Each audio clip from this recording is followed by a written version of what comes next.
On this date in history, April 3rd, in 1860, the Pony Express Postal Service began. In 1865, the Civil War drew to a close.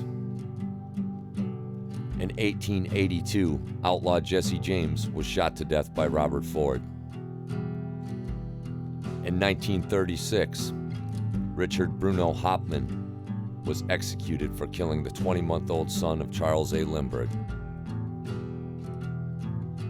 In 1944, in a case out of Texas, the U.S. Supreme Court ruled that barring African Americans from voting violated the 15th Amendment.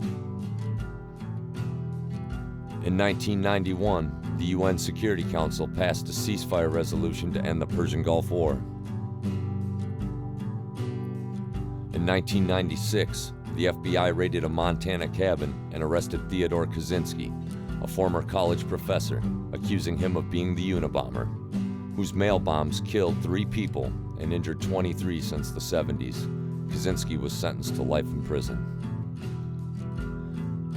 Many significant April 3rd dates, but for Leslie Bushland, her father, and other family and friends, April 3rd, 1996 would be a date in history that would fracture their lives forever. On this date in the small town of Spooner, Wisconsin, Leslie's 15-year-old little sister, Sara Bushland, would get off the school bus at the end of her mother Marie and stepfather Jim Lambert's driveway, and not be seen again to this day. Now please join us in helping shed light on the darkness. With a series of interviews and research, we hope to get behind the Bushland family and help them reconnect with their loved one. This is Somewhere Sara.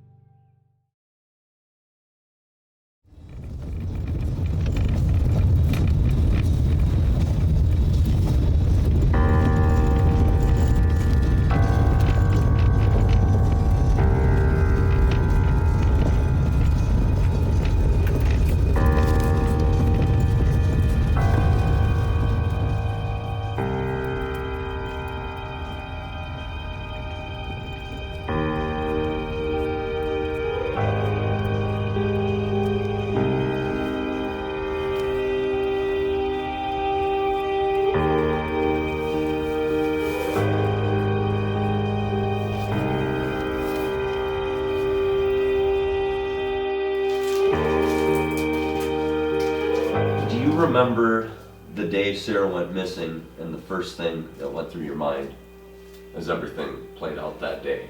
I didn't think it was a big deal because the only way that I came to know of it was I was working at Pick and Save. My mom called me shortly after I started my shift, and she was really upset and couldn't understand why Sara didn't get off the bus.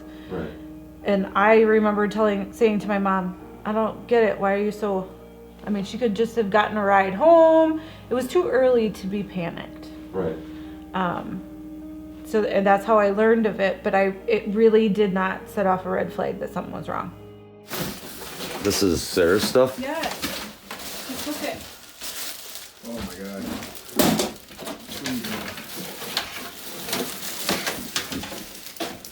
This was her mirror that she had on her vanity. This is from her friend Sara from Colorado.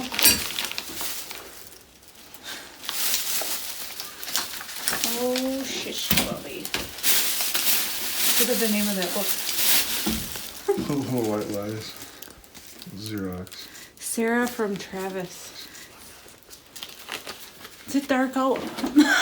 No.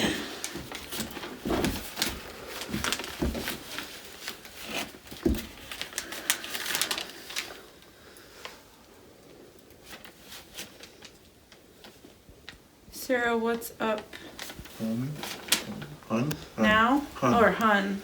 Not too much here, just sitting around watching TV, thinking about you. I miss you really bad when I went down to Hudson. I just kept thinking about you too much while I was down there. That's why I came back so soon. Well, how is your night going? Mine is going okay. I just wish you were here with me. We're going to have some fun this weekend. Well, I don't know what else to say, so I'm going to let you go. Love always, Travis. No date. I would have not known that anything was wrong. She was not willing to share with me anything that was happening at the Lambert house. Okay. I know that she had a feeling of, feeling like I had my life together because I was living with my dad. She knew that I had a job and a boyfriend and playing volleyball and all of these things, and she was jealous of that to some degree. There's envy there, yeah. And I know that she felt that she made the choice to live back in Wisconsin when we were in Colorado, and so I think she felt she couldn't admit that she made the decision, which I would have never held that over her and said, that was really stupid, you shouldn't have done that. You know, I mean, I would have just listened and gotten her out of there.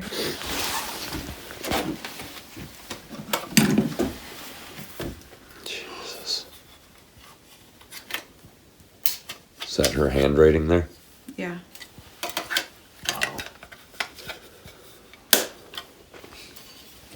I don't know where to put all this.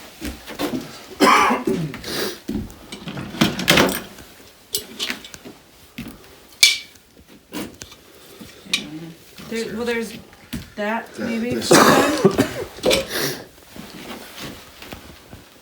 Is this what she would use to put her makeup on with, this mirror down here? Yeah. It had lights in it. Wow. What's that? Lipstick? Lip gloss. Lip gloss, cool. I thought it was. This is the color of her hairbrush. Was it? Is that one of her favorite colors? That green? Purple was your favorite color. Okay. Oh my gosh. That's in there. What? Brush.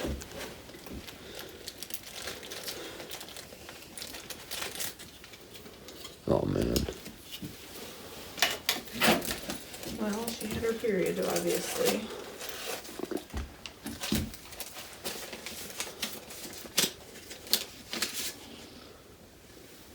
Thinking of you, love Travis. Flowers. No matter what happens, don't forget about me. I love you. Last wish for Valentine's Day. That was just a few weeks earlier. Toothbrush.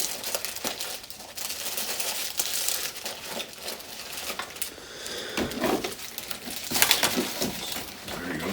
Now, the day she went missing, was she wearing a Tweety? Reports say she's wearing a Tweety Bird shirt. However, she wore Jenna's mother's shirt. Oh, okay, yeah. Okay, so it's, you knew she changed into a shirt. There's nothing to say she ever got back out of that same shirt. But this was one of her favorite cartoon characters, Tweety Bird, obviously, yeah, right? Tweety Bird was her, so we got Can the I Pez. can I see this? You got the Pez candy dispenser, and you have the balloon. What was do you remember the last conversation you and your mother had about Sarah? You know, there was many years just before she passed that she was so sick that I just didn't even have the heart to bring it up to her. Okay. So really our last full on all day conversation about it would have been in 2012, and I was, we met at a park for the entire day. I got to ask all of the questions that I've wanted to ask for many, many years, and I knew that day she was also lying to me, and so I called her out on it. And her voice would change when she'd lie to me, and it just sent me back. It sent me back to childhood, and as soon as her voice changed, I knew that that she was lying about something. And she told me, I said, "What about the diary? I want to know about the diary." And she said, her voice changes, and she says, "We gave it to law enforcement and it's been lost." No, I'll take that back. She even said before that there was no diary. And I said, bullshit. I said, I read the very first page of her diary. I said, it was about me. It said, I wish that I could talk to Leslie more, but she's got her life together and she's never going to understand mine. So that's how I knew that there was that divide where she just didn't feel comfortable sharing with me the nitty gritties, right? Mm-hmm. And so I said to my mom, no, there's a diary. And she goes, well, there's a notebook. Come on. I said, yes, Yeah. it's a spiral bound notebook. It was hidden underneath her mattress. I know that it exists, you know. And so that conversation was in 2011. In January of 2012, I went out to breakfast with my mom and my grandma. My mom says to me, there is something in the back seat of your car for you. And when I went out there, Sarah's diary was sitting in my back seat. Okay. That had been rummaged through, pages were missing. Like a lot, like you could really A tell lot. that the Yeah, thickness of Yeah. that notebook had right, definitely gotten more thin. right. Some stuff already.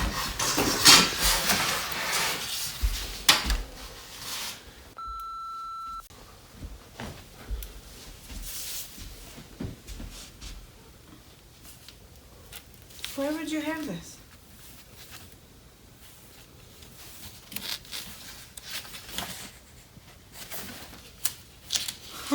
Well, my mom had passed away, and then I contacted both Dean and Diana and said, your dad's also passing away from COPD. You should go see him if you want to see him before he dies.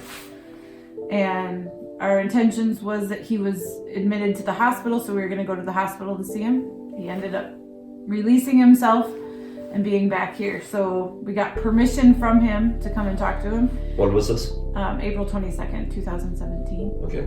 And we were approached at the end of the driveway by Heather. She said that we needed to leave our jackets and our cell phones in the car. We were not allowed to come in with a cell phone, and our jackets need to be removed in fear that we were carrying a gun. And so we did that. And then when we got here, I sat there, Diana, Dean, Kayla was there, Jim sat here, and Miles was here and Heather there. And it was a very escalated conversation. It started heated right from the beginning. And then Why was it heated so quickly? Jim said, how dare we question that he's still gonna smoke cigarettes? And he was very upset about that. Okay. He's dying from COPD, so his children should be concerned that he's still smoking. Right. But we were not supposed to bring that up. And that pissed him off. Okay. So the intention of the talk was to ask about Sarah and to know what happened to her. And Jim's passing away, or dying, so hopefully he was ready to talk, and he clearly was not ready to talk. It went on for a good 3 hours or so, and from very, very upset to very calm and collected. And so you could tell definitely it was medicine had a factor, you know. I mean, Okay, it was clear. And then ultimately towards the end of the conversation, he pulled from underneath the table, pulled a pistol, pointed it at me, then Diana, then Dean, and the whole time he's talking very calmly about how, oh, I guess I really didn't need to be prepared then, right? I didn't need to be prepared. And then sets the gun off to the side here.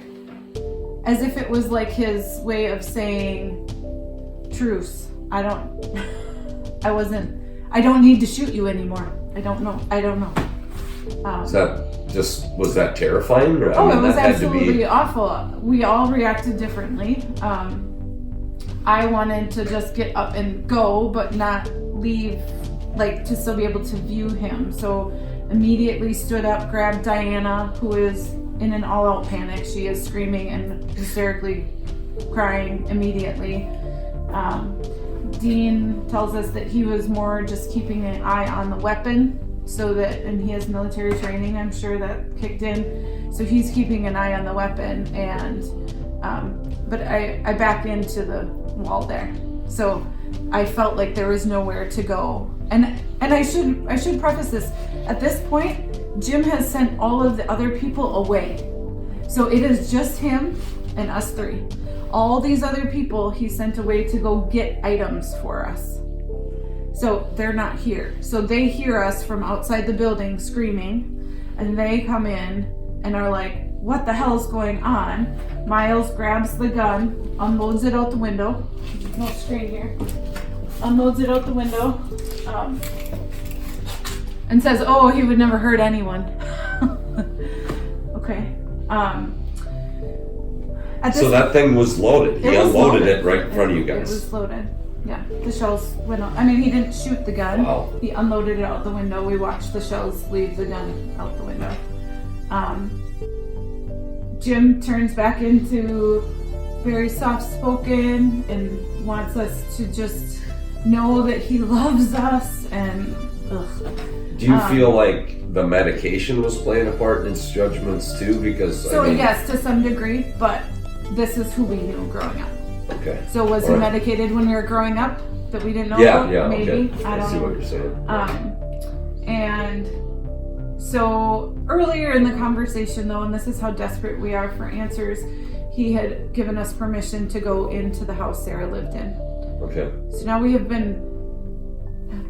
a gun has been pointed at us and we are still like, we need to go in that building. Right. And so now we physically see that Jim is so exhausted from his health and the screaming that's gone on that he's just starting to fall asleep at this table.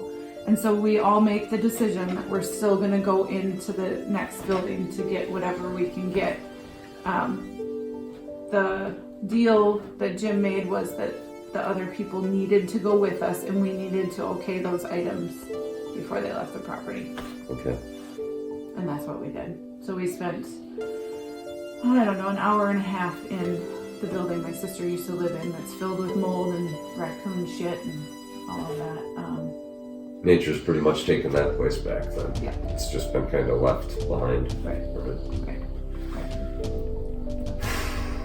I can tell that's definitely intense to go through that. Oh, Tell that story. That's listening to it is. was unnerving just hearing it. I was cold standing Couldn't here imagine before being- that started. couldn't Yeah. imagine being here, let alone wanting to stay in the property. You know, I would have wanted to leave, but we had the opportunity to. Right. see And that's some- just some one. room. That's just one moment in time there. Yeah.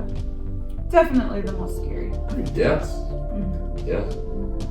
Well, having a loaded gun pointed at you, and then you never sit there and guess with something like that. Like, oh, that thing's not loaded. Your emotions don't work that way when a gun's being pointed at you.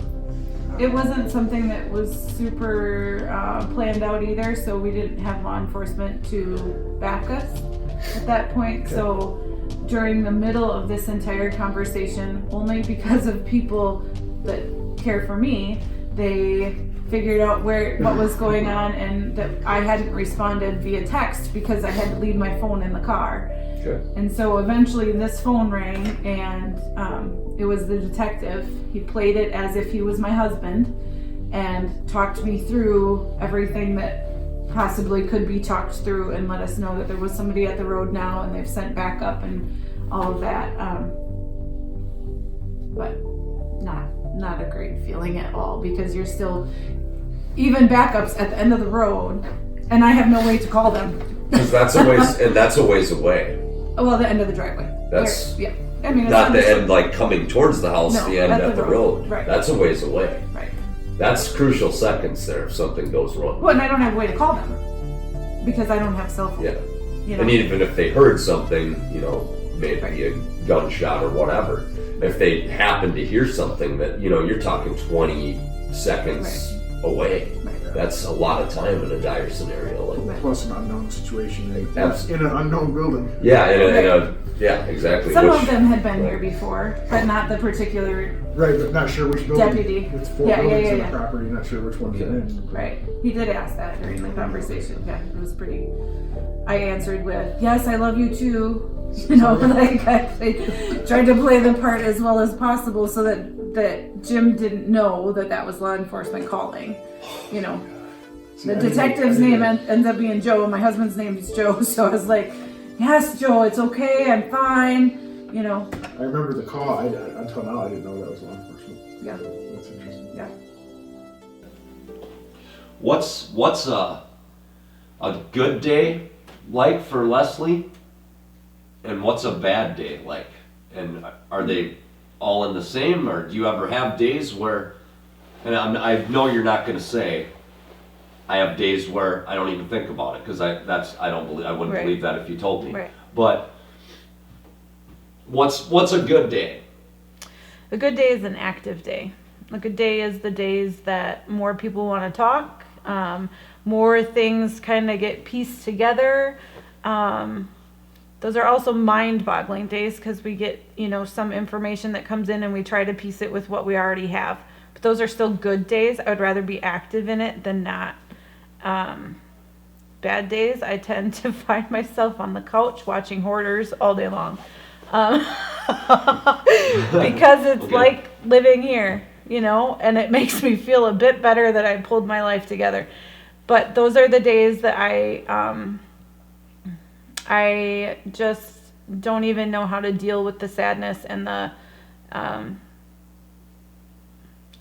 those are the days that I feel like I am stuck in a movie, a really, really bad movie, and there's no end to the movie. That's just where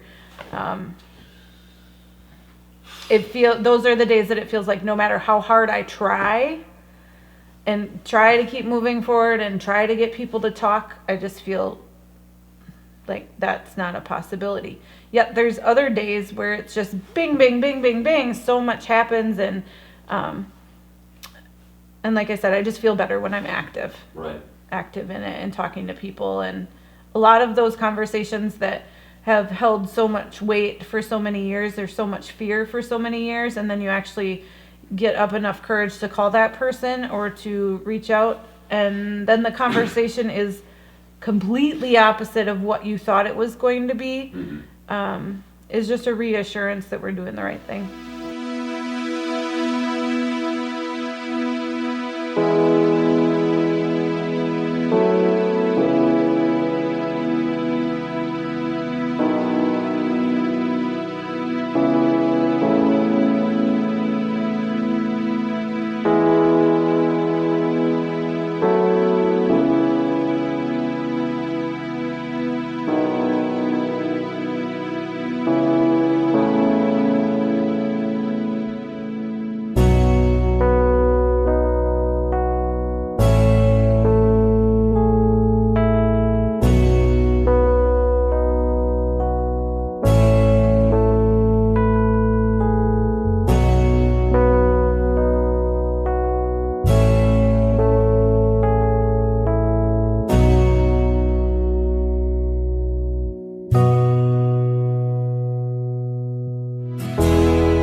When did it set in that you might not see her again?